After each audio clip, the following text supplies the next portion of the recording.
Indonesia telah menjadi negara dengan pertumbuhan ekonomi digital yang paling cepat di Asia Tenggara. Dan Indonesia sekarang juga sudah memiliki beberapa unicorn-unicorn yang hebat sekali.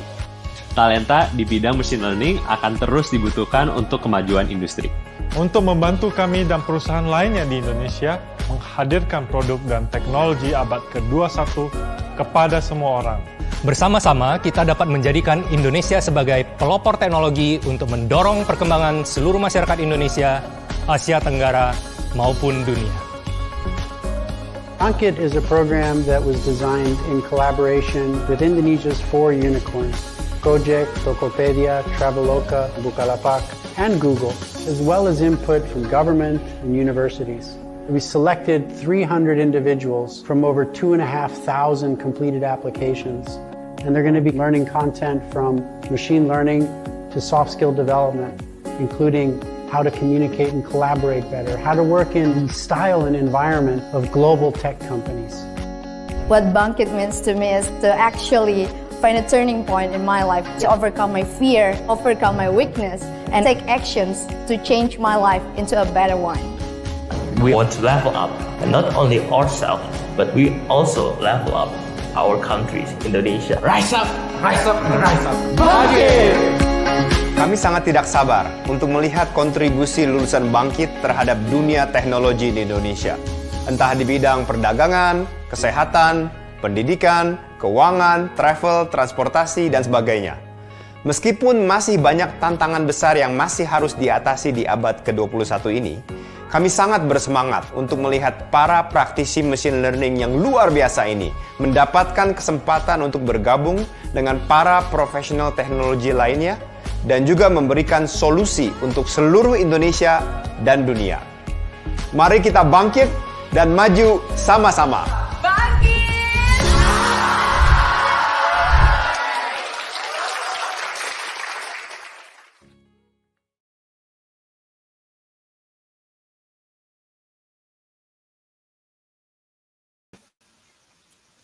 Hello. Hi guys.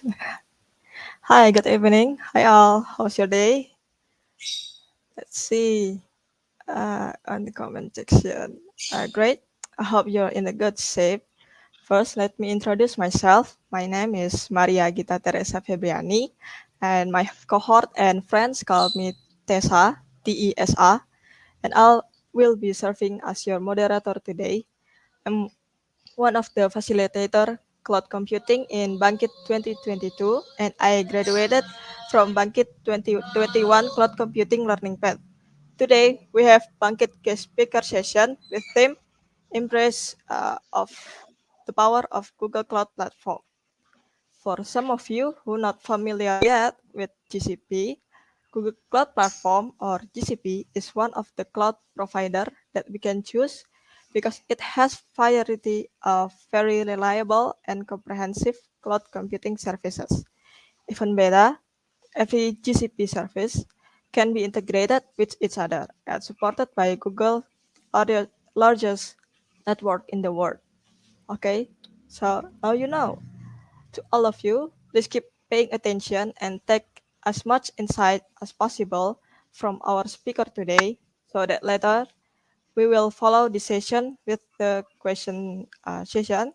And if you have any question, don't be afraid or shy to ask.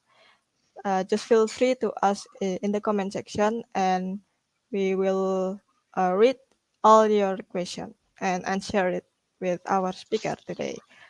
So now, without any further ado, please welcome Mr. Nurendratoro Singgih. Is it right? Hi, hello Tessa. Yes, correct. But you can call me Rendra. Okay, so Mr. Rendra is the group CTO of PT Perintis Teknologi Nusantara. And now we can go to Mr. Rendra. Please take your time, sir. Okay. So hi guys. So today I will talk about the power of GCP. I think all of you guys is like the chosen one that being selected for the Bangkit program is a great program, and maybe let's just start for the next slide. Okay. Oh, sorry. Okay, yeah. My name is Nurendratoro. I'm the Group CTO of Perintis Teknologi Nusantara. So actually, I was graduated as a mechanical engineer. So maybe people thinking about, oh, maybe he's kind of like someone who graduated from computer science. No, I'm actually graduated as a mechanical engineer from Polytechnic University of Indonesia. Now they call it like Polytechnic Negeri Jakarta. And around 2009, I was working for BlackBerry. So before, when I graduated from mechanical engineering, I worked as a robotic engineer. So I create solution for manufacturer to enhance their productivity and less time for production using robotic system on production side.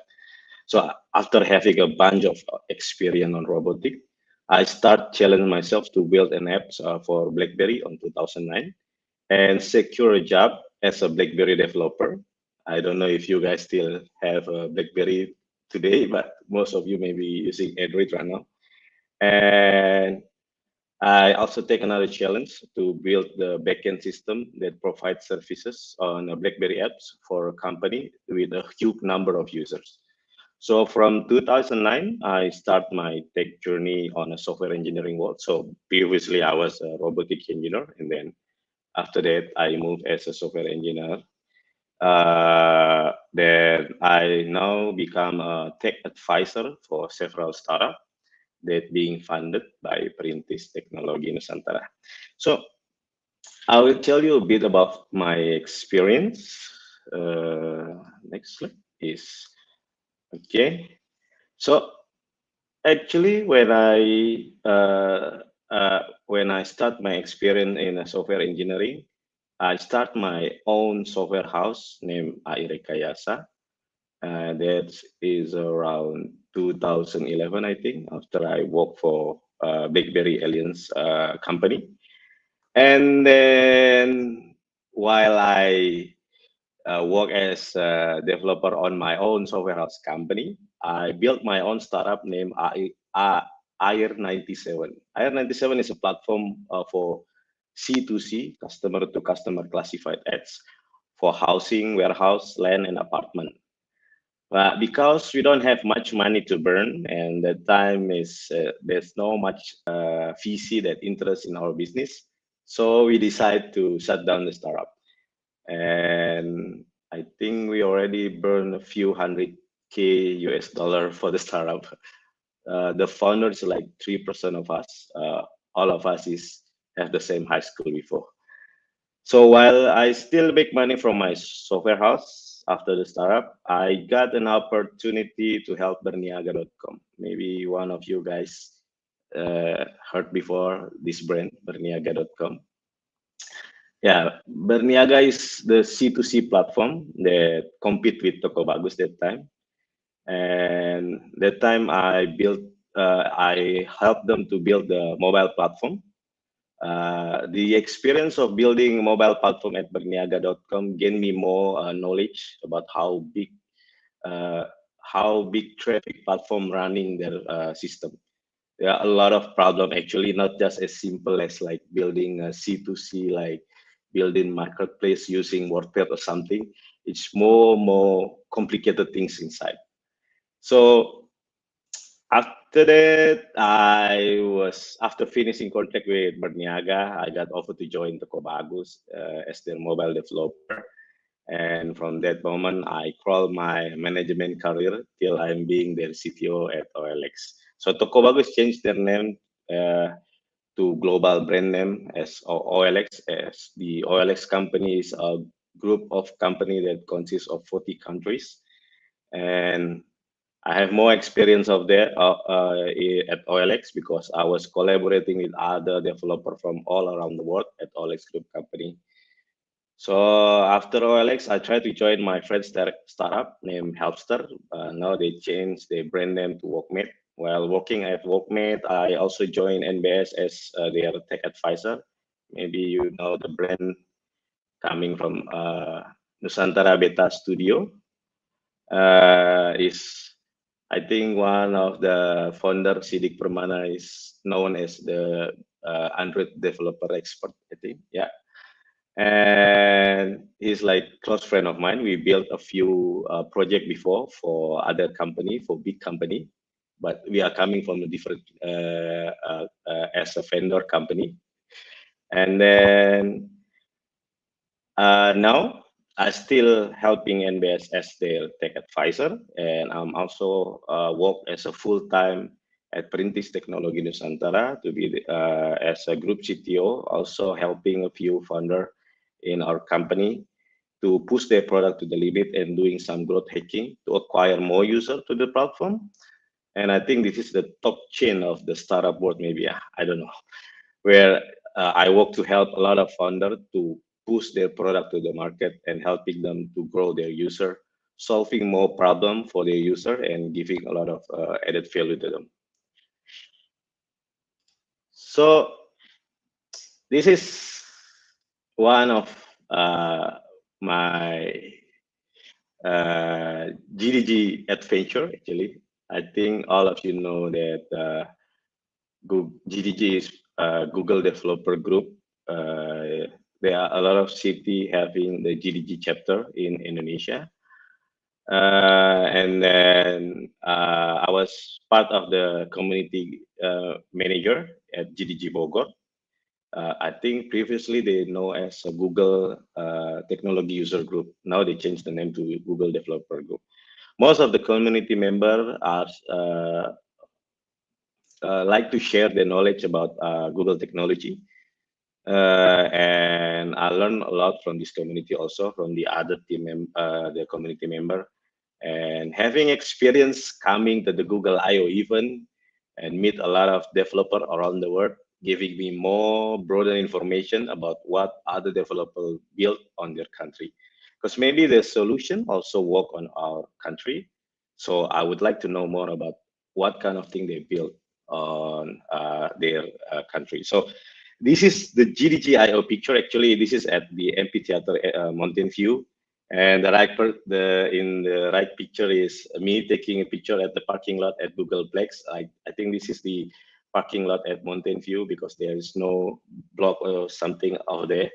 This is my rented Camaro. So I'm also like renting a luxurious car over there because I like to going around the Bay Area to see other companies' office like the other Facebook or Intel or other Silicon Valley company.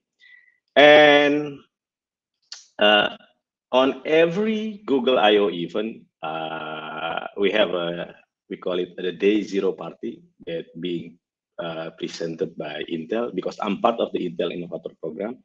I think a few guys from Decoding also like Mas Yoza and Narendra is also part of the Intel Innovator Program. And here we are exploring the Intel software technology and create solution from it. And every time we go to the Google I/O event, they also have a day zero party event at night before the day, the first day of Google I/O event, and it's always held on around the area in Silicon Valley. Here we share our creation in that event and discuss potential collaboration with other innovator. So I think that's all about me. Let's talk about the GCP. Okay, sorry, this is, I think we can skip this. Okay. I see that the virtualization era on 2006. So when I was working at the BlackBerry Alliance company, I realized that that is very hard to develop a system and platform because the time we need to buy server and deploy our code to the server. It's not as easy as we talk because there are a lot of things need to be done, like maybe installing operating system on the server and then make work the third-party library that we need for the services. So there are a lot of things before we can make sure that our code running on the server. And the other things like managing the server, cleaning the server, like making sure the server working correctly, and also doing maintenance like cleaning it using some brush or something. It takes a lot of effort from us to do it. So I think when the company built and own of their data centers, including the space, they are turning to like making more investment on that. So a lot of company after that built a colocation center, and the company ran the space, but still own and manage the hardware. Not yet as known as cloud computing, but it began the idea of processing or of transferring infrastructure out of the organization. So after that, the virtualized data center start with virtual machine. So automated infrastructure procurement instead of purchasing hardware. So it's very hard to manage on-premise server actually. So having virtualized server is a great way to automate infrastructure procurement, but having cloud is a way better to manage a lot of service with less hassle on maintaining the virtual machine. Okay, so what is a cloud? The cloud era began in 2009, and actually there is no cloud over there. It's just someone else's computer that you are being used, guys. So how does it look like? How does it look like the computer is? So maybe I can show this image to you. So there's no cloud. It's just someone else's computer, and how the computer will be look like. So there's the computer. So this is a full image from Google Data Center that runs Google Cloud. So maybe one of you guys maybe have the opportunity to come there and see inside how great is that data center and how shiny is the light that being up and off, on and off every time. So this is the data center that being owned by Google and running the Google Cloud all around the world. It has the best security protocol, and a lot of high-tech hardware for server is being implemented on that area. So, okay, cloud actually is about how you do computing. It's not where you do computing. It's because when it comes to where you do computing, it means the data center, right? So the most important things for business is the services, not the server, and the services who needs the computing things. Okay, so what is the cloud characteristic anyway? So what makes all these computers cloud? First is the on-demand self-service. A consumer can unilaterally provision computing capabilities, such as server time and network storage, as needed automatically without requiring human interaction with each service provider. The second one is the broad network access. Capabilities are available over the network and accessed through standard mechanisms that promote use by heterogeneous thin or thick client platform like mobile phone, tablet, laptop, and workstation. And the third one is resource pooling. The provider computing resources are pooled to serve multiple consumers using a multi-tenant model, with different physical and virtual resources dynamically assigned and reassigned according to the consumer demand. There is a sense of location independence in that the customer generally has no control or knowledge over the exact location of the provider resource, but may be able to specify location at a higher level of abstraction, let's say country, state, or data center. Example for resource including storage, processing, memory, and network bandwidth. And rapid elasticity capabilities can be elastically provisioned and released, in some case automatically, to scale rapidly outward and inward commensurate with demand. To the consumer, the capabilities available for provisioning often appear to be unlimited and can be appropriate in any quantity at any time. Measure service. Cloud system automatically control and optimize resource use by leveraging a measuring capability at some level of abstraction appropriate to the type of service. Let's say like storage, processing, bandwidth, and active user account. Resource usage can be monitored, controlled, and reported, providing transparency for both the provider and consumer of the utilized service. Next is about the cloud model. So there are three cloud model. The first one is the infrastructure as a service, where the capability of provided to the consumer is provisioning, processing, storage, node network, and other fundamental computing resource, where the consumer is able to deploy and run arbitrary software, which can include operating system and application.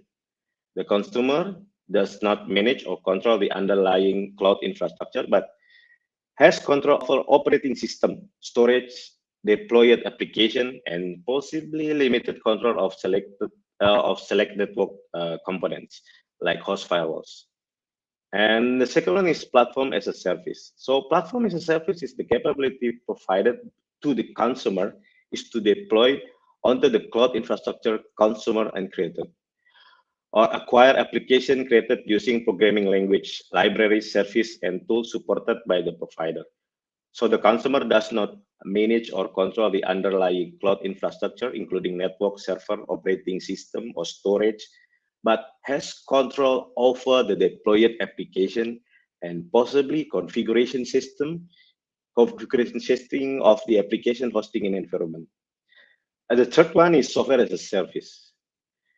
So the capability provided to the consumer is to use provider application running on cloud infrastructure. The application are accessible from various client device through either a thin client interface such web browser, web-based email also, or program interface.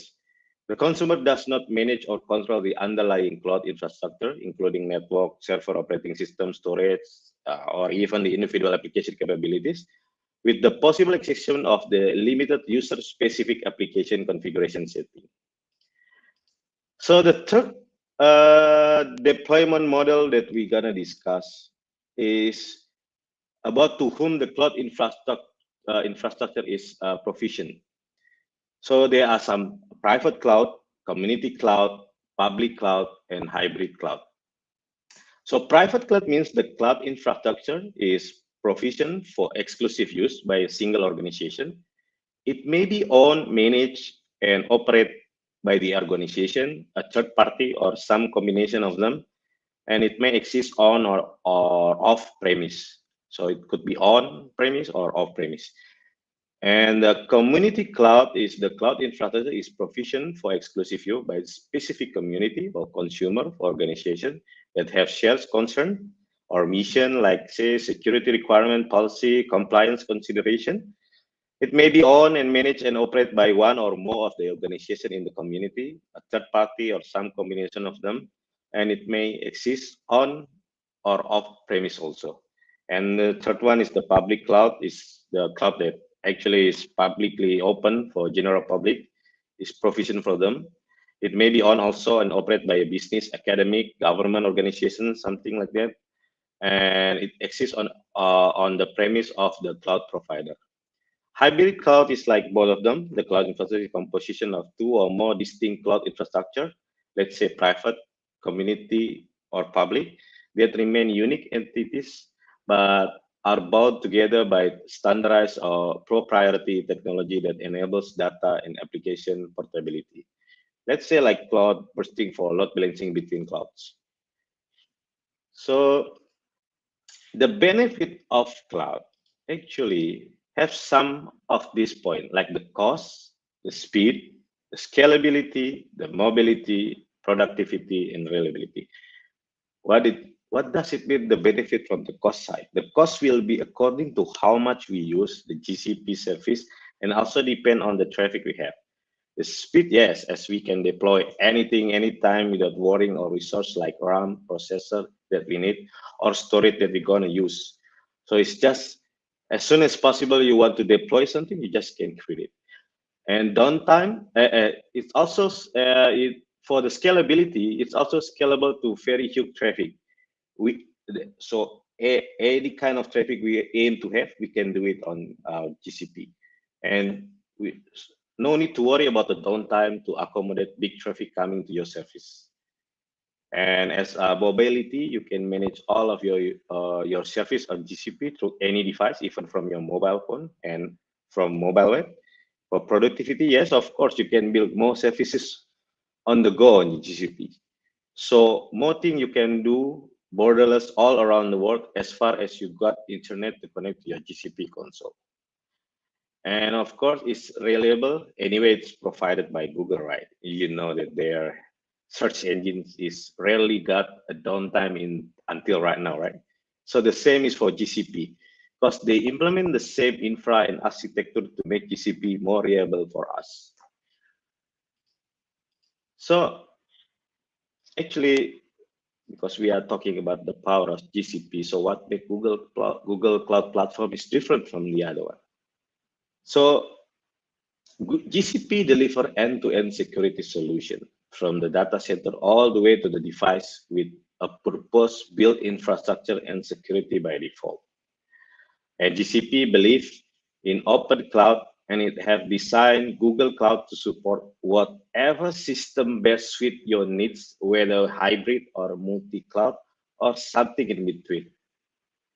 So GCP strives to make cloud easy to use, automating manual tasks and configuration wherever possible, so your teams can focus on development and less on managing infrastructure.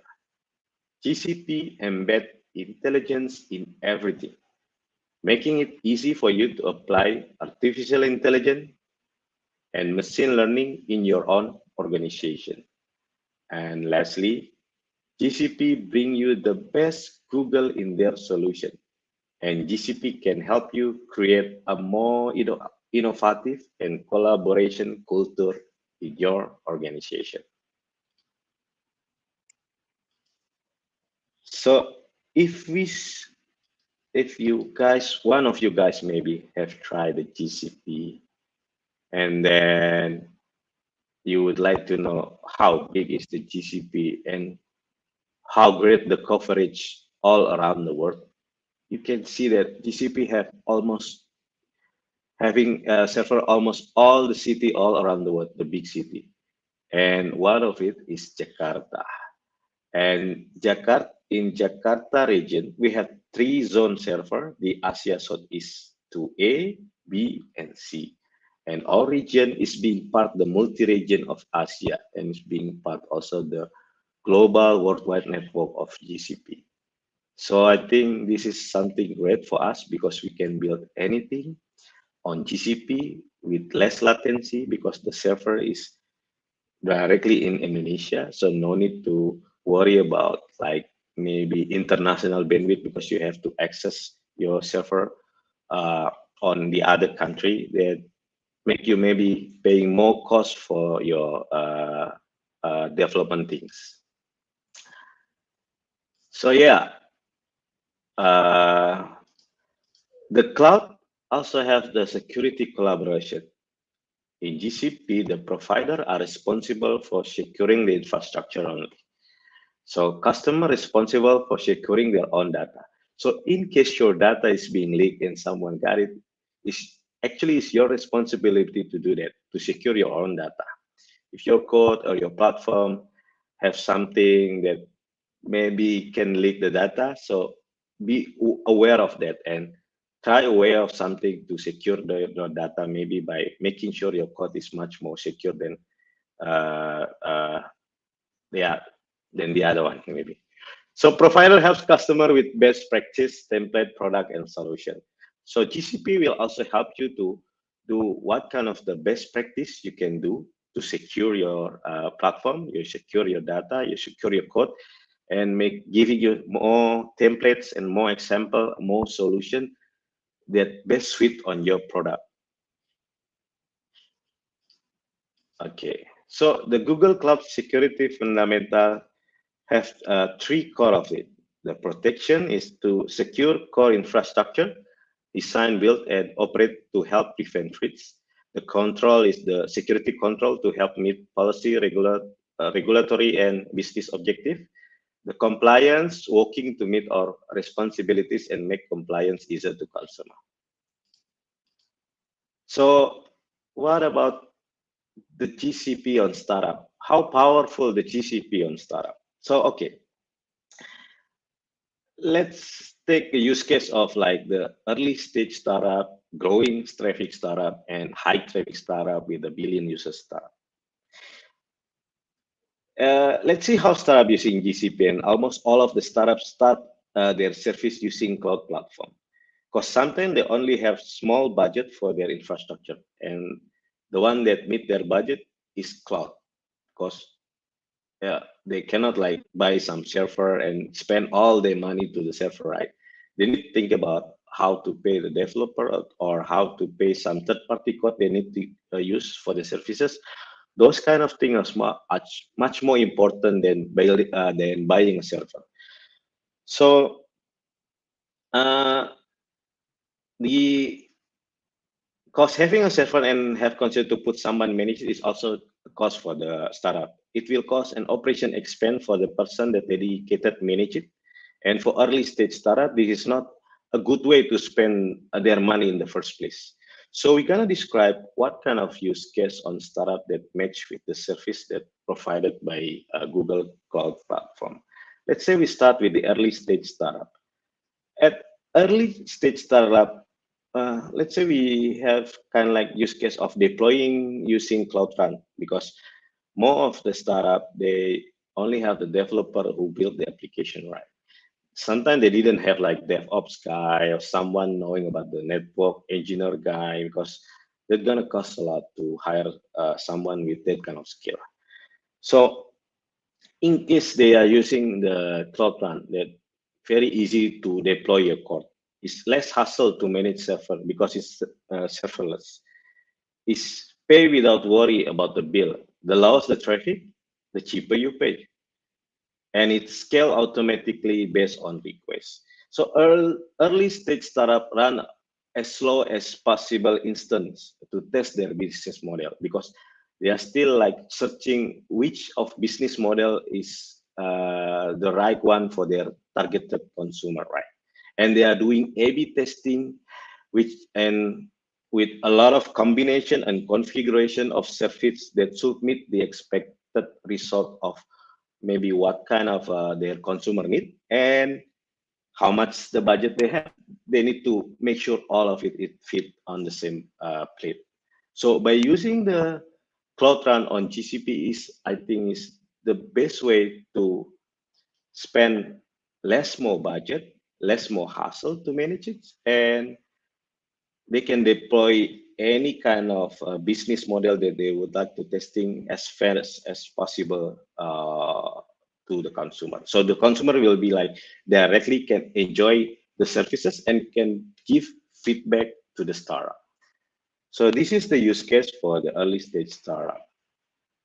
So for more like a growing traffic startup, let's say we use this data solution for growing startup use case. So there are a lot of GCP storage option for startup that already have a growth user. So most of the startup that are rapidly growing, some of them had a pre-series valuation, even series A or so on. Maybe they are more heavy on make use their data. I can say that they are data-driven startup. All of the product development and business model that they are trying to make, like making an A/B testing business model, they are rely on the data they already captured. So most of this startup in this stage startup, I mean like the pre-series and the series A, B, and C, they are collecting all of the data from the consumer behavior. And they are also collecting all of the log data that being happen inside their company. So this data they are using to drive the product where they want to go and to capture what kind of needs that the consumer want.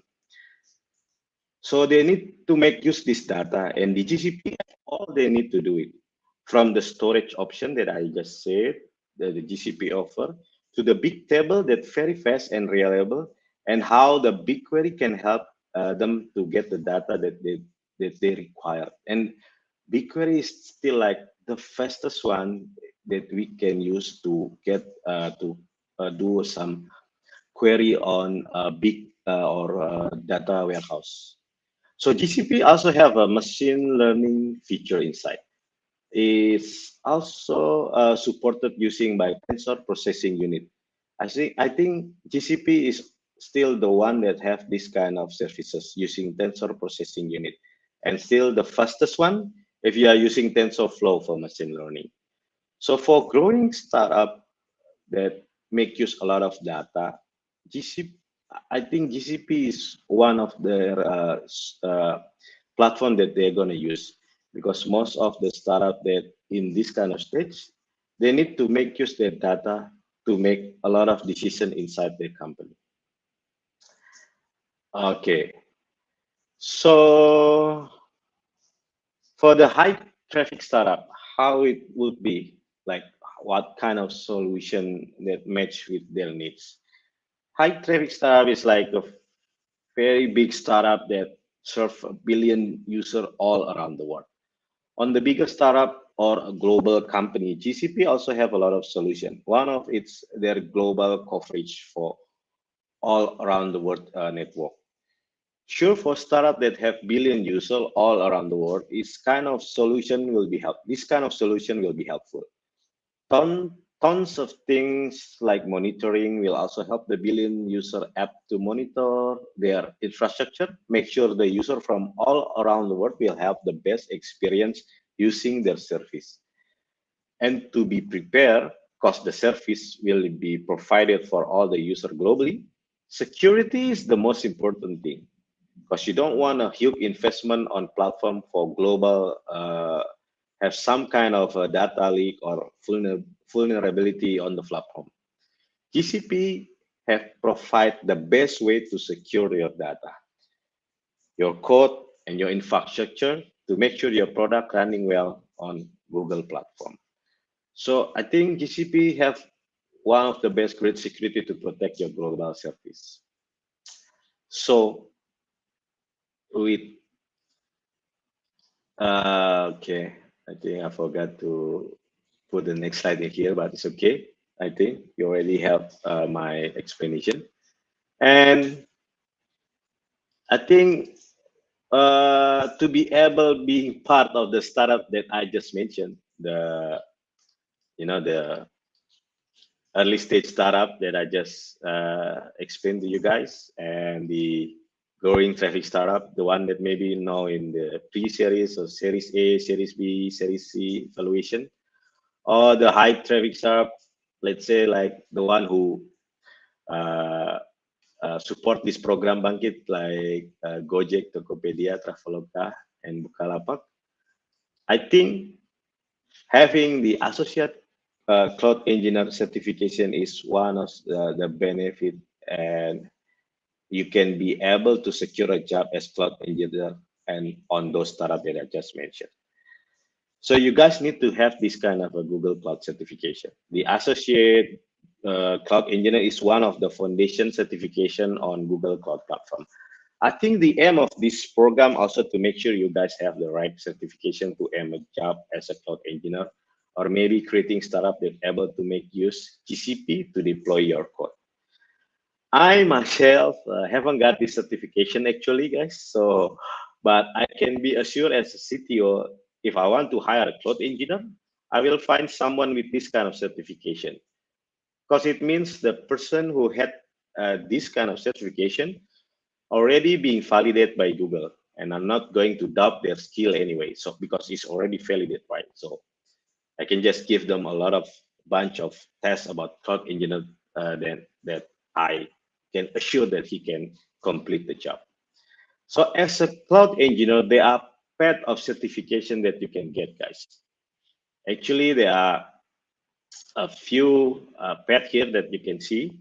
So if you already have achieved the associate cloud engineer certification, you can go more on professional things like being the cloud architect, the cloud developer, a cloud DevOps engineer, or you would like to be a professional in data engineer, cloud security engineer, cloud network engineer, the collaboration engineer, machine learning engineer. So all of them you can achieve them if you already got this associate cloud engineer. And I think by having this kind of certification, you can aim job anywhere that is this kind of certification, because most of the startup now need the person who have this kind of certification. So I think you guys are the lucky one being selected to join the Bangkit program for 2022. And I think you guys need to assure that you can achieve this certification and secure a job as a cloud engineer after this program. So I think this is the end slide of mine.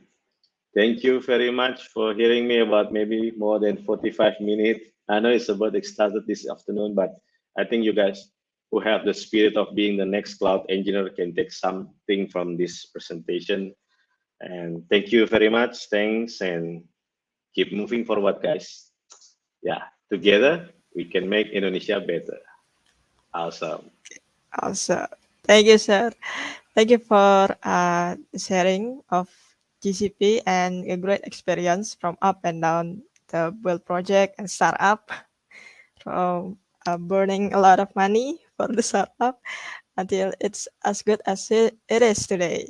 And for all of you, I hope you all enjoy and learning from our speaker experience and in this amazing presentation of the power of GCP. And now, Mr. Rendra, we will answer some questions that we got from the comment section. And yeah, so let's just start the Q&A session. The first question is from Anggra Ito. What specs Google use for cloud? Okay, I don't know what the meaning of this question, but maybe I can assume that Anggraito means like what kind of spec he can use on Google Cloud to build and deploy the platform. Is it right? Yeah, So maybe it's if, like, yeah, is that the question? I think there are a lot of product inside the Google platform, so you can choose either one of it. But if you are like just starting to build something, I think the Google Cloud Run is one of the easiest way to use Google Cloud Platform, because you just like as easy as click here and there and just deploy your code instantly. You don't need to like creating a Kubernetes things, because it's already able to scale your services into very huge of traffic, and can accommodate yeah, a lot of user also. So I think if you are using like what specs Google use for cloud, I don't know, does it mean like what kind of services that meet with its need, or what Google use for cloud? Because if that's the main question, I don't know what Google use for cloud, because I didn't develop the cloud for Google, right? So I only know that a few products inside the Google Cloud that we can use. Okay. yeah, maybe clearly the specification is more than your laptop. It can be like that.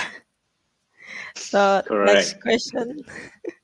So we move to the next question from Muhammad Nur Ilmi. I'm really curious about why did you move to IT field, and how can you catch up with other in this field? Okay, so actually I like doing programming like code since I was in primary school. So what, like 10th grade maybe, I don't know. Yeah. So I still in primary school. I already doing some code. You can say like, oh sorry, grade fourth of primary school in bahasa kelas 4 SD. So I start learn code since I was junior, and I just love to code. But somehow when I finished my senior high school, my mom didn't give me the opportunity to take a computer science major. So he told me that computer science majors is only end up to be the IT guy that always helping other person in the office fixing their printer, making sure the local area network cable is not unplugged, and then few things about operating system maybe, and the network area. So that's all the thing that my mom thinking. So she pushed me to take like mechanical engineer or electrical engineer. So there's only two options that I have. So I don't know what to say. Then I just pick one of them, like the mechanical engineer. Then, but inside the mechanical engineer, there are other concentration related to mechatronic, mechanic, electronic, informatic, and therefore I can uh, uh, gain more skill about how to program the robotic things and learning about code and how to code how to code robot for manufacturing use. So yeah, and you said that how did you move to IT field? Yeah, I moved because I already know a lot about IT since I was primary school. And in the robotic world, we also do code, yeah, to do the AI and do some kind of like pragmatic programming to command the robot things to work on something, on some job. So we already do that, but we just do third part of our work because there are another part of it like doing mechanical thing and electrical thing. So I think it's already there, but I'm not just fully joined as a IT guy. I fully being the software engineer since I start working for this BlackBerry Aliens company, and therefore I learn a lot of things about IT and how can I catch up with the other guys that maybe already uh, graduate from computer science, maybe from the year 2000 or 1999. I learn about it every day, even when I go to work, when I on commute, sitting on the train. I read about programming. I read about that time. I read about PHP, Java, all the thing. I just read it, and then when I got to the office, I tried to implementing what I read around my way to the office. So that's how I can catch up with the other guys. I keep on learning, guys. All right, keep on learning and understanding new places. So, next question got from Laba Subagia asking about, is there any community cloud examples? Who manage them and what payment method they use? Suitable. Okay. Yes, there is a community cloud. Oh, I mean, oh, is there any community cloud? Oh, you mean community cloud examples? Yes, on GCP there are a lot of community. I think example, but I don't know if they are already put something community cloud examples. But maybe I will check and share to you about this. But there are some of example that you can just use it and make it run to make sure how the service, how like step by step the service you can implement. And who manage them? If you are asking about the community cloud, like specifically community cloud group, there are some community cloud group in each city, like already being managed also by the Google developer group.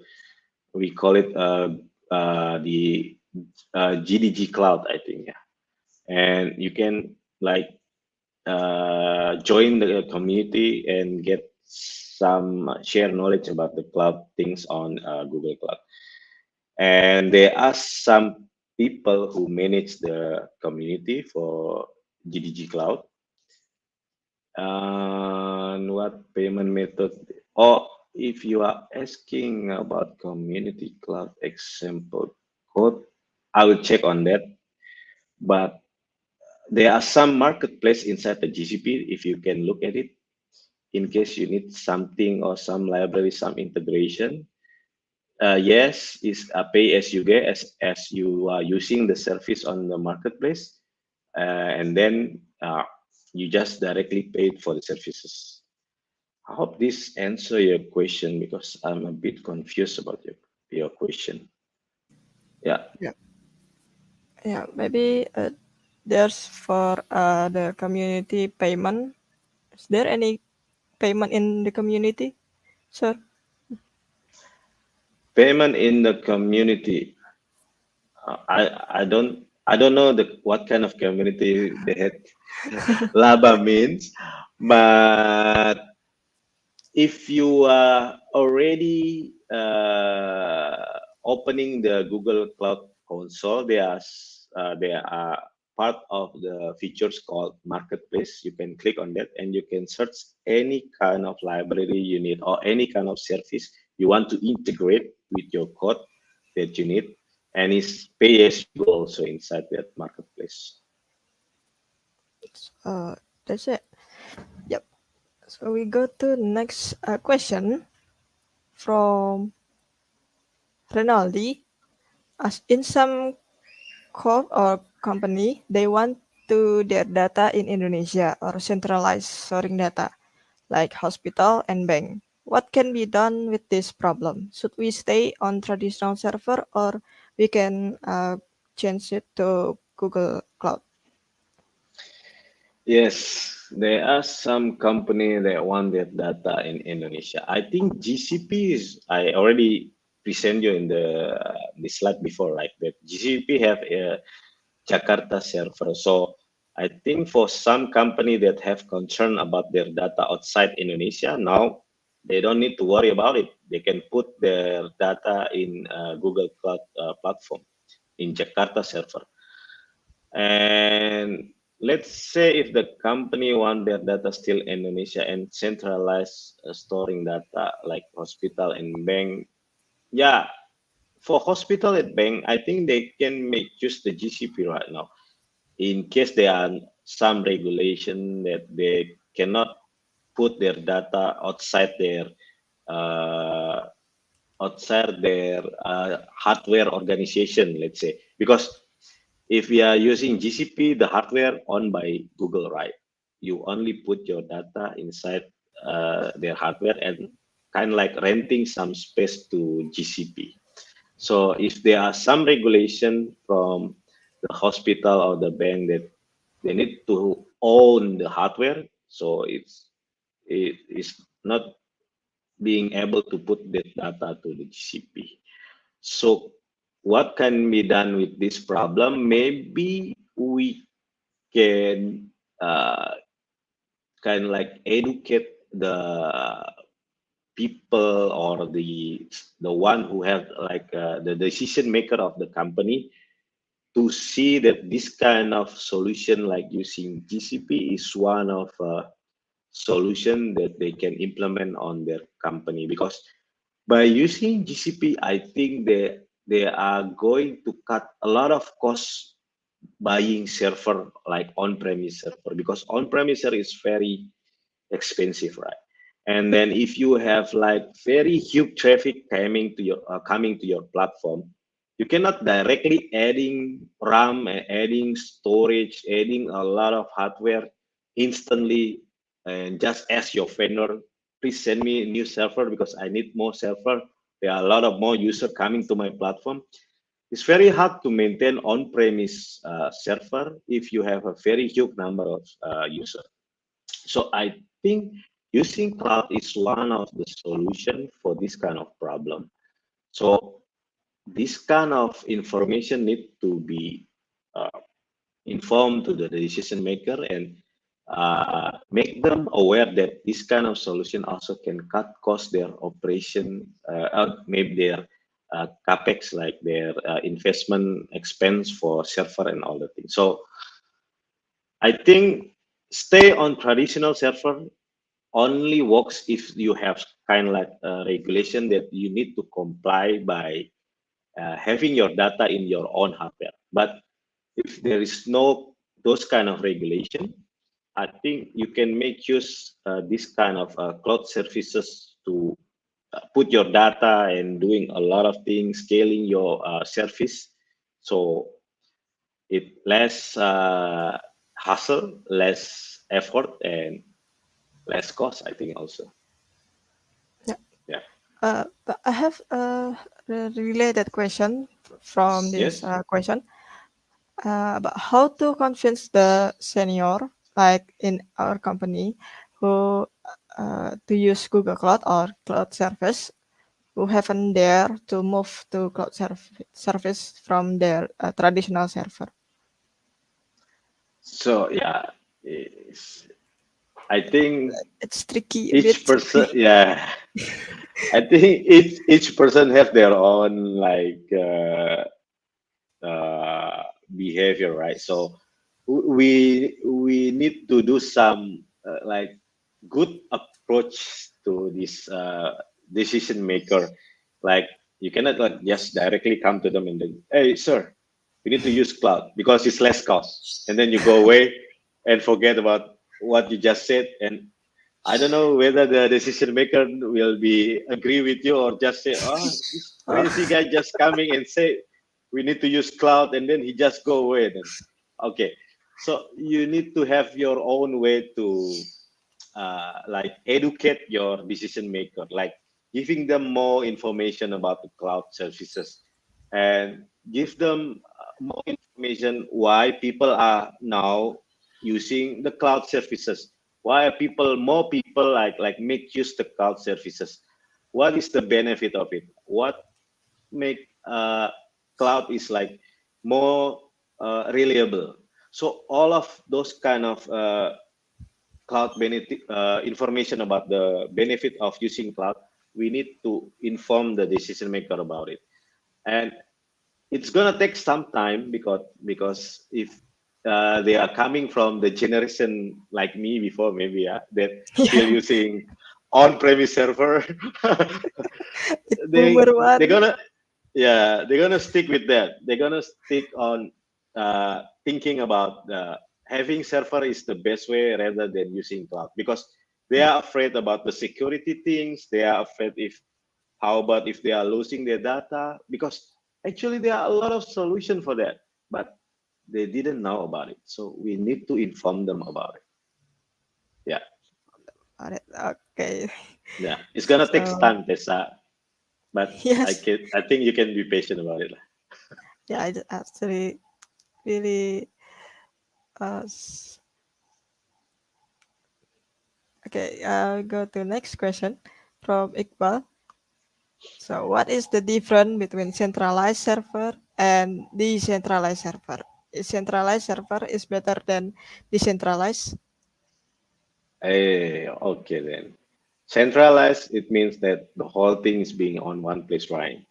And decentralized, it means that you have a few point on the other side, or the other point, and they are syncing together all the time. So your data will not be, let's say, if in one point you lose your data, you still have your data in the other point. So which one is better? Okay, actually it depends on your needs and depends on why you need the centralized, why you need to decentralize. If you are concerned about losing your data, decentralized server is the one of solution that you need. But if you want to make sure all the data that being provided to you is the real-time data and the fastest data with very low latency, and centralized server is the solution for you. So it actually depends on what kind of thing you would like to achieve. So both of them, I think, have their own purpose. So if we talking about the GCP, they have like decentralized server, right? It's just to make sure if you put your server in a lot of point that being part of Google cloud network, if you lose on one point, you still have on the other side. So you don't need to worry about losing your data. Yeah. I hope this help answer your question, Iqbal. Yeah. So both server have their own benefit depending on Yes. usage, right? And Yes, next, correct. we go to question from Gilang. Hi, is there any possibility for a company to use several cloud service based on their needs? Since each of cloud service in the market right now have their own advantage. Yes. Okay. Yes, there are some company actually using several cloud service space. And yeah, they are using based on their needs. Let's say at my previous company at OLX, we use the other brand, like the three-letter brand. I cannot say it right now, I think. Yeah, We use that kind of cloud provider to deploy our code because we have like very complicated code and infrastructure and architecture for the backend side. And that time is only that platform that can help us to provide the service. But if we are talking about the data inside OLX that time that we are using and we are manage and we build some machine learning on it, we put all of them in GCP because what? Because GCP have a lot of service related to data, and I think most of the data science, machine learning engineers, data engineer, they prefer using GCP rather than the other platform because GCP have a lot of features that can help data science, data engineering to make their life easier to manage all the thing of their job. So yes, correct. Each cloud have their own benefit, and each cloud service also it depends on the company whether they need some needs from the cloud provider. Since each of cloud okay. So, but I think if you are start learning cloud, the GCP is the easiest one to learn because if you like you playing Lego things, right? I think most of you playing Lego or not. I don't know. yeah, Yeah. If you are playing Lego, GCP is like the big block of Lego. You just like easy to build something because the block is very big, right? But if you have like very small block to build something, it takes some time for you to build anything, right? So I think the other platform one have like this kind of feature. They have a lot of features, but it's very difficult for you to choose which feature that the right for you because they have so many features that they provide for you. But in GCP, they already classified those features depends on your needs. So it's very easy for you to build anything that you want and okay. easy for you to learn the cloud things. Yeah. Yeah. So if the company use many provider, how about the payment? Isn't like two branch about the cloud payment? Yeah. Yeah. So each provider will have their own billing, right? Yeah. So we need to pay both of them. So yeah, we need to pay to the GCP and then we need to pay for the other platform. Yeah, you can manage them to one company that provide services to handle your account on GCP and the other platform also. There are a lot of company like that, like agency company in Indonesia. They can also help you with tax for the service that you are using. And they also able to manage all of those bills to like making one summary bill to you monthly, send it to you. So you can like directly paying to this third party company that will help you to manage your account. So I think there are a few companies to do that in Indonesia. Help you also Oh, to solve tax problem. oh, so we can use the third party for the payment Yes. of the bridge. Okay, okay, Yeah. that's great actually. Mhm. For the next question from Farhan, how to make service like GCP? What things do we need to prepare to make it from small startup to grow bigger and compete with GCP itself? You want to compete with Wow. GCP? Oh my! I just can say Amin, Farhan. Hope you Me. can do it. So, yeah, how to make service like GCP? I think you need to learn more about the cloud first, and then how the foundation about cloud, how the vir- uh, virtual machine works, and how to manage the virtual machine and managing container, Docker, something like it. I think there are a lot of things need to be learned if you would like to make service like GCP. And what things do you need to prepare to make it from small startup to grow big? Okay, you need what do you need to prepare is yourself actually. Yourself to make sure yourself is like being able to do continuous improvement day to day, just thinking about you wanted to build something like GCP and compete with GCP. There is nothing wrong with that. I know Yes. it's It's okay. probably is gonna be Wild real, dreams. right? So, but I think it's very hard to do it right now because they are running fast. They have a lot of person inside the GCP organization.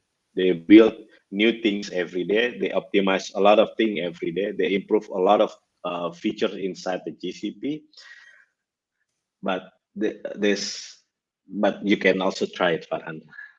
I don't want to make you like fall before you start. Okay. So after you learn and use the GCP, then you compute the GCP itself. That's great. Yeah, copycat the whole feature then if you want to. The ATM method. So next question, we Uh-huh. go to Rizky. A long-established company, there will be a legacy system that run the services on-premise. In some Yes. cases, the legacy system is hard to migrate to the cloud. How Google Cloud handle that? Okay. Yes. In established company, most of them have their own legacy system that run on service and on premise, and most of them is already using like uh, unsupported library sometimes. And maybe let's say if they are using Java is already is using the Java version from very old one that not being maintained anymore. So yes, it's gonna be hard to migrate those code or those platform to the cloud. But actually, Google also have this kind like cloud architect or someone as advisor from GCP or from third-party company maybe that can help you to do the migration to the cloud. Because migration is not an easy way to do. I've done the migration from on-premise to cloud in OLX at OLX, and it takes us more than 1 year to complete the task. Yes, because we have a lot of data that time, like a huge amount of data, and one of the like logs test data we collect 1 terabyte a day, and we have a very difficult to move them to the cloud things. We have a lot of service also that running on our on-premise servers that need to be updated the code first and then move to the cloud because there are some part of the cloud that maybe cannot running your old Java version or old programming language version on the cloud. They need you to at least update the code to the maybe uh, near to the latest version. Yeah. So I think you can use the third party agency like Google Cloud agency company in Indonesia to help you to do that, or contact the cloud engineer advisor to give you some advice how to migrate your service to the cloud. Hope that helped your question. Okay, the more data, the longer it will take to migrate data, right? Yes. So that's the answer, Rizky. So the next question we got from Muhammad Rafi. Is it better for a company to create cloud infrastructure from scratch or just use GCP? Yes. Unless your company have a lot of person that working as system administrator or network engineer, something like that, and also a cloud engineer. You have a lot of that kind of person, and then you want to make money from building a cloud. Yes, you should create cloud infrastructure. But if you just want to deploy your service on the cloud, or just want to make sure your business model running well, just use GCP then. No need to build your own cloud.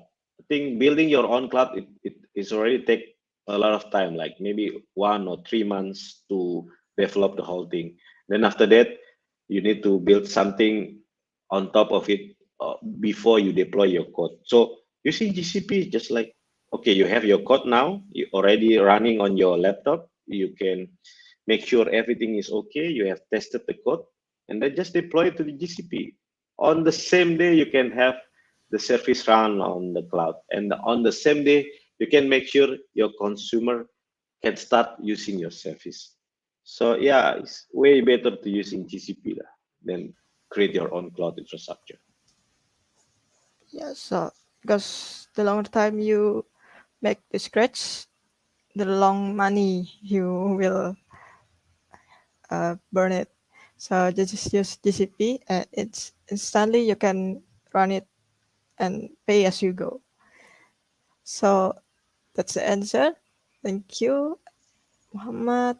And the next question we got from Denny. Okay, will a GCP project still incur charge if it's disconnected from a billing account? Okay, it's a tricky question actually. Have you done this, Danny? Okay, so yes, if let's say you have a GCP project running, and then somehow you connect it to the billing account, and the billing account using a credit card, let's say. If your credit card suddenly cannot be charged in like monthly basis, they will stop your services. The service, your project will not be run anymore. But if you are using like third-party agent, sometimes the third-party agent have the authority to stop or continue your service. It depends how your discussion with the third-party agent that manage your account. So this question actually is a bit tricky. In case you wanted to uh, fake the billing account and still using the GCP project, no, you cannot do that. How to fake it? No, Pay as you go. Kan? yeah, it's pay as you go. So you are using it, and they will bill it to your credit card on a monthly basis. But in case you are using it less than 10 million, they will charge you monthly. But if you are using more than 10 million, I think sometimes they are taking some like 10 million rupiah from your credit card first to make sure the next month you can pay the bill. Oh, so Yeah, that's how the payment work. yeah. Okay, so we go to next question from Mhm. Andika. There are so many cloud services available, and we also have to understand how the black magic works behind the architecture of each service. What is the best approach to learn that much stuff? What is the best approach to learn? I think you can start from one of the cloud services. If you learn together all of the cloud services, I don't know how you're gonna consume a lot of information. Because if you start learning from one, let's say like from the GCP, like the easiest one to learn, I think at least you can have like the the the the things that running, what kind of thing that running on GCP, that what kind of thing that you can do on cloud services. And the best approach to learn is, yeah, to stick on this program lah.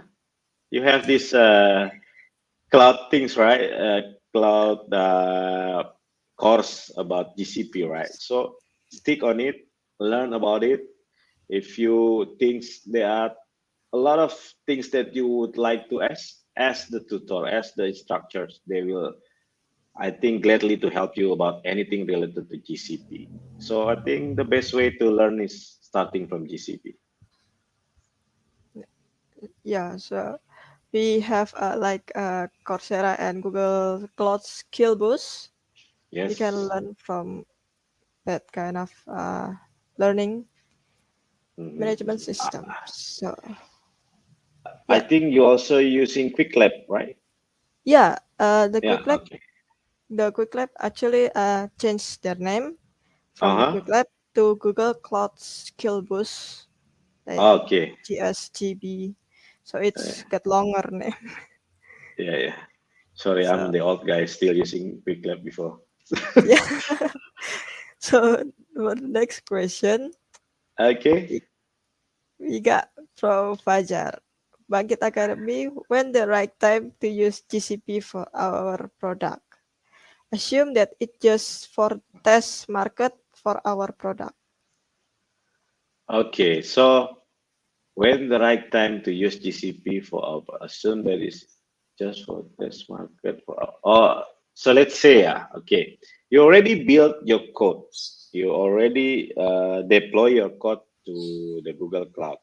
And you already do something like, yeah, let's say small campaign, inform your college, inform your friend about your the things that you just built.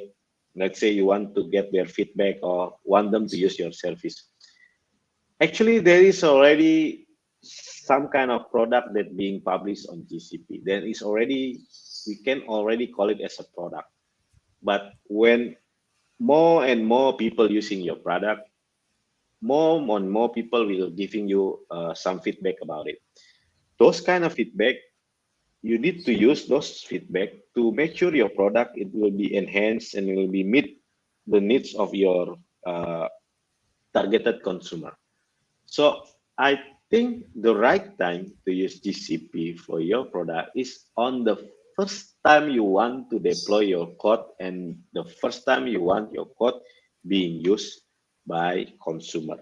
Even though when you are not confident yet to publish your code to consumer, you can still put your code on GCP and make some people that you would like to try your product to access your product on GCP and give you some feedback. Let's say just like a testing period for your product before you have the confidence to publish your product to your targeted consumer using GCP. So when is the right time? Actually, it's from the first time you want to deploy your code on the cloud is the first time you need to use the GCP. I think when you are registering to GCP, you already got a 300 US dollar, right? As first initial Free trial. voucher for trial, right? So yeah, I think there's also already a good thing. And a few friend of mine also built something using those 300 US dollar and already published and make people using their service without any money. You already have something to show. I think that's a great. Yeah. Hope this answer your question, Fajar. Okay, so thank you. We can use GCP since the first day you want to Yeah. make your project or your startup. even it's just a little project. Yes. So next, we can go to LC. How big will cloud affect Indonesia in the future? Right. Okay. I'll see. I don't know which I'll see you are, Larry or someone, or Lawrence. So, how big will cloud affect Indonesia in the future? I think as we are like growing population around how many right now? 260 million people in Indonesia. As we are growing population, I think the more people need services in their life. And I think cloud is the easiest one to provide services in the fastest way. So how the cloud will be affect Indonesia in the future? I think most of the services will in the future will come that that being provided by cloud platform. So there are more people will use cloud platform in the future because it's much more easier. They don't need to invest anything like buying server or anything, and they just can build something that they think people will need the service about it. They don't have to think a lot about uh, managing server or doing anything like maintaining hardware and all the things. So I think cloud will help a lot of business all around Indonesia in the future. Yeah. So Yeah. as the technology develop too in this world, yeah, we need cloud for the better and easiest business for the next step. Okay, so we can go to next question from Yes. Juan. Is there a Juan. scenario where on-premise server would be preferable over using cloud? Is there a scenario when on-premise server? Yes. Let's say you work on some corporation that only have some application running being used by the member of the organization. And you need this kind of application work fast on your intranet, like your wide area network or local area network in one building. And you have already good infrastructure like the fiber optic something on each level of the building. I think on-premise is someone that is something is some kind of solution that you can use for this kind of condition because you don't need the application can be accessed from outside the building. You just want the application will be able to be accessed only from inside the building. So any outside communication maybe will be held onto something landing page only. Then if they want to get inside and get those kind of information, have to through this kind of building. So this kind of on-premise solution will work on this kind of condition. But in case you have like more dependable office like all around the world, I think this kind of on-premise server will not work. Yeah, Okay. then cloud will be better for it. Still, Yeah. cloud will be better. Yeah. So next, go to next question. Joseph asking about, does Google Cloud Service has a good privacy protection policy? Some of my concern include how they handle our data, especially sensitive data. Yes, I think all of the cloud provider will follow how to have a good privacy protection policy, because if not, they cannot uh, sell their product in any other country, because one is the, I think the criteria to be able you selling your cloud services is to comply the good privacy protection policy.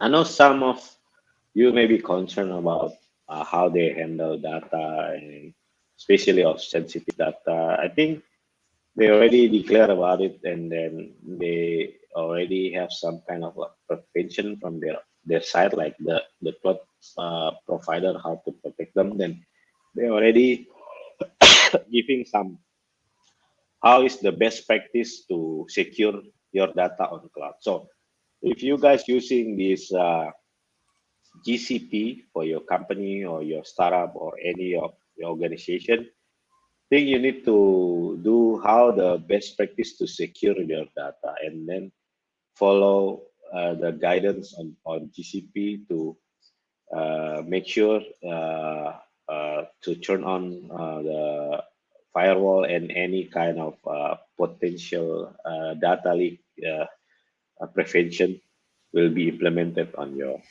Google Cloud Platform. So I think, yeah, this is should be not be some kind of things that you need to worry about it, because I think if they can sell their product here in Indonesia, they should already comply with a good privacy protection policy. Yeah. Well, not just Indonesia, right? But in Yes, Singapore and other places, so there must be this concern about policy. yes. Because, yeah, it means GCP will not be able to be used on that country, right? If they can, Right. if GCP cannot comply the privacy protection, so it must be okay lah to put data or any kind of your project inside your GCP. Right. Okay. Thank you for the question, Joseph, and the answer. So we can go to the next question from Fadila. How secure GCP could handle the data security since most of it is stored in the cloud? Is there any guarantee that Google provides in a case like data loss or being stolen? So I already like said in my previous slide, right? Presentation. Yeah, we need the GCP also need your collaboration to secure the data. It's not mean that GCP have the full responsibility about you and your data, right? But GCP will coach you, will teach you how to do the best practice to secure your data, and how to store your data in the cloud. So if about the guarantee, I think GCP will not guarantee if you just put your data in like easy to be steal by other person, right? Because you just leak your own data. Is there is also the most important thing about putting data on the cloud. So in case about the data loss, I think there are some way of making like synchronized data, or some kind like disaster recovery cloud, that you can put your data over there in case you have some problem with your production instance, or production database. You already have some kind like backup database that you can like restore it and then use it for to run your service again after maybe some problem happen. So about being stole, I think you also need to have responsibility to make sure that you didn't leak your own things. So there are few best practice to secure your data in GCP, and I think you should follow those all instruction from GCP. Yeah. So we have to guide our own data too by Yes. using any like services that Google Cloud has in our server. Yes. Yep. So yeah, so we can go to next question. We have a lot of questions today about cloud. So it's from Muhammad Rafi. Is it fun working in your company? Do you have any advice for us that might work in same category as you? Okay, is it fun working on company? I think any company, it depends on you. If you think there is a fun way to do your work, there is a fun company then. But if not, then I don't know. Maybe if you work any other company and you feel you hate your job, you will have the same experience in any other company. So fun or not, it depends on you. If you want to join us, yeah, maybe you can apply also. So, but yeah, it's about fun or not working on company. It also depends on us actually, or how we behave, how we see our work, how we do our job. If we think it's a fun thing to do, then it's gonna be fun day every day. One day it's But like Friday every day. yeah, so for I think I don't know. I think most of the company now start to having this kind of way of making people more comfortable working on their job. Like on our company, we put like 4 days working focus on the tasks that we had. Let's say we already have a KPI or OKR, like objective key result to achieve. So for 1 week, we have 4 days to do all those things that related to OKR, and we have 1 day. It's like improvement day. You can do anything what you like. Like you can learn new skill. You can learn anything. You can learn about leadership. You can learn even you do nothing is also okay. But if you do nothing, we have this kind of like skill metric. It means that you don't have any kind of adding value on your skill metric because we are using this skill metric to do the performance review. And you know what performance review is, right? If you get the good performance review, then you get like increasing salary or more benefit or I don't know more Bonus. great bonus, something like that. Yeah, everything about money lah, more money maybe. so I think this way of company making sure their employee comfortable working at them is things that can make the environment working fun, right? So fun working depends on the company also. Yeah, they have some impact also, but it's more important thing on the individuals, the person self that work as employee in the company.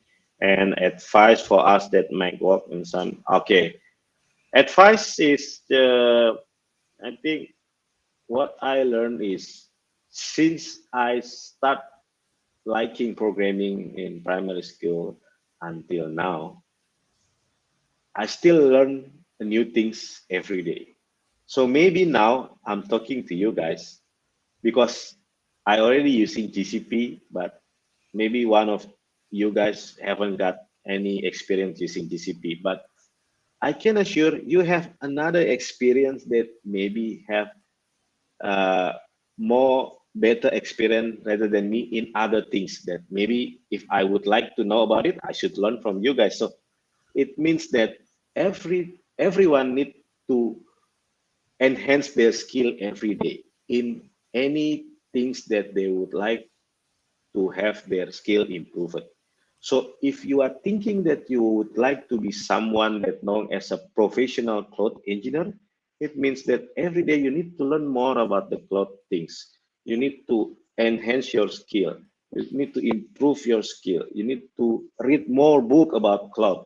So that's how you can achieve like top of the chain being the cloud engineer. Like I think like maybe completed one of the professional certification also on Google Cloud professional certification. Yeah. So the advice is keep learning. It's as simple as that. Simple as keep learning. Okay. So thank you. So we can go to next question. Still have a lot of questions. So from Muhammad Imran, I'm curious, is it important to have regulation in Indonesia to require a cloud provider company to put its data center in Indonesia? Okay, so actually this is kind of like how the government react to the cloud services, right? Yeah, there are tons of things that maybe the government think that why all the cloud providers should have the data center in Indonesia. One of it may be like from the tax side, I don't know, from the income of the government that maybe if we are using the cloud services outside Indonesia, it means there are other countries that being benefit from it, right? So if we are having our own data center in Indonesia, that let's say like GCP right now having this data center in Indonesia, it's a good thing. It will make more people that using cloud more easy to make use the cloud, because they think also by having server in Jakarta is less latency that they get to provide the services, is much more better experience for their user using the services. And I think more people will be recruited to work on this industry, maybe managing the server, the data center in Google Cloud Indonesia. And I think the more people also will get an impact as a positive impact by having data center in Indonesia. So maybe that's kind of thing why the government push all the cloud provider to put their data center in Indonesia. It's also make us to like easily to develop anything, right? Because we have an Indonesian server, we can put our service over there and we can make sure the latency is very small. We don't need to think about the international bandwidth that we need to pay if in case the cloud provider provide their service from or other country, let's say like Singapore. So I think the regulation have some kind of positive feedback also to us in Indonesia and people who work in this industry to make a living from it. Yeah, there's gonna be some benefit from it. So is there currently a regulation that regulates from the government now? They already have the regulation? I think because like Google and the other brand from coming from America is already put their data center here. I think yeah, it means all of them is already here, right? Yeah. Even those cloud providers coming from China is already have this their data center here. So I think the big name for the cloud provider is already here, and we can like use their services and put our data or any code or platform to their Indonesian server. So I think that is great thing also, having them make building data center in Indonesia.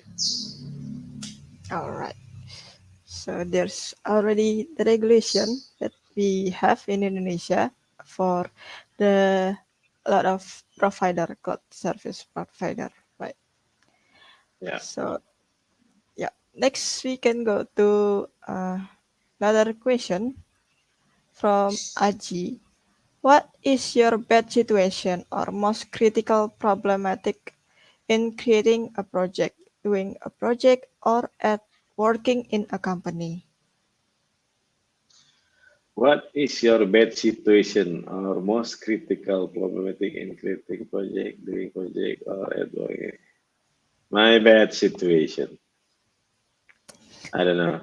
There's so many things I have experienced, and if you are asking me, the baddest one is when I turn down my service for, I don't know how many days, and I get yelled from the uh, global CTO because I was the CTO of Alex Indonesia, and somehow I cannot make my service up and running uh, uh, for 3 days because there are big problem with, so I can like make the service up for a while and then go down for most of the time.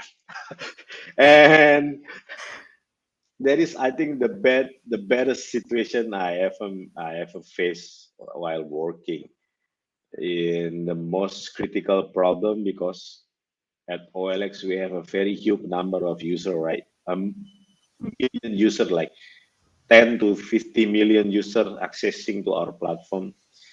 And when it comes to turn down the server for a while just to fix a few things, I already get yelled from the CEO, the group CTO, like everyone is yelling at me, like told me that go fast and fix the problem and make the server up and running. So I think, yeah, that is a very terrible situation. But the most important thing that I learned that, yeah, you cannot build something huge with instantly. You need to build it, like build the foundation first and build something on top of it, just to make sure everything strong enough to be hold and steady and provide service for all of your user. So I think having those kind of situation make you learn that sometimes you need like your own, yeah, sometimes you need those kind of mistake to realize what you have done, and from the mistake you can learn something and go find the solution, not blaming on anyone, because blaming will just make it worse. Do something, create the solution, create the documentation, because when you are creating the documentation, you can prevent the same shit happen again. So documentation is also important thing in your daily basis on your company. So I think that's something that I can take as a learn from the situation. So we learn from our experience, even it's a bad situation and a good situation. Mm-hmm. Right. And this is for the next one will be our last question. It's Wow. from Mr. Yoza. Based on Mas Rendra's experience, what are the perks of joining GDG or any other tech communities? Okay, what are the perks? Does it mean going to Google I/O one of the perks, Mas Yosa? Because Mas Yosa, I think, I think Mas Yosa also joining the Google I/O for quite times lah. So I think, yeah, joining the community is a good way to share your knowledge, also to get someone that have the same interest with you, sharing your knowledge, sharing anything the same interest, and then you can upgrade your skill from there. There are uh, there are a lot of tech community actually in Indonesia. There are some of them like the GDG, the Google Developer Group. There are some Maker Club also, the one that like fantastic building IoT things or something like that. And then also like machine Student learning club. community, yeah, student club. Even we have the TensorFlow Indonesia community, right? I'm Right. also the one that managing the community actually. And I think from the community, I learned a lot about it because before, when on around 2000 something, if you would like to learn, let's say specific on developing web on Google Chrome, is only a few article and on some question on Stack Overflow that you can maybe describe as something that you can learn from it. But there are not a lot of community that being built to have the same focus, the same interest. But after around 2009, I think there are a lot of community being built for the same interest, and then we can learn from each other. And I joined the community, I can learn a lot of things. I can like explain my problem, and let's say I have this kind of project, I cannot finish it because I have this kind of problem. I just can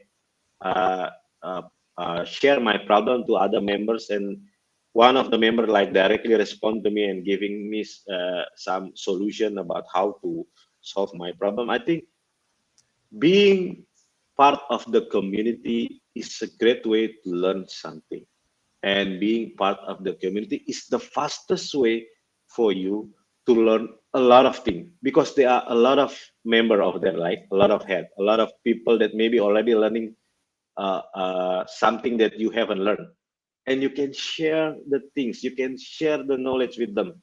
I think those kind of communication between team members also can make you gain more knowledge, more improvement for yourself. And then think maybe you can also take a new project that are related to new things that you learn from your friend and community. So I think that's can make you open a lot of opportunity for you to build something and get more money from new project maybe. Community is a important part too, right? Community Yes. can make us grow. Yeah. All right, so that's all our question and answer session. Oh, it feels like just a blink of eyes. Time flies so fast, right? So, Yeah. guys, remember that we need to move forward and keep learning and keep growing anywhere. You can go to community or something project. You can get the money from it too. So thank you, Mr. Rendra, for your sharing about awesome world of Google Cloud Computing and the very thoughtful the answer you gave to us. And Mr. Rendra, please give closing statement for our Bangkit 2022 student. Closing statement. Statement, it means like how many words? Okay. Okay. The So advice.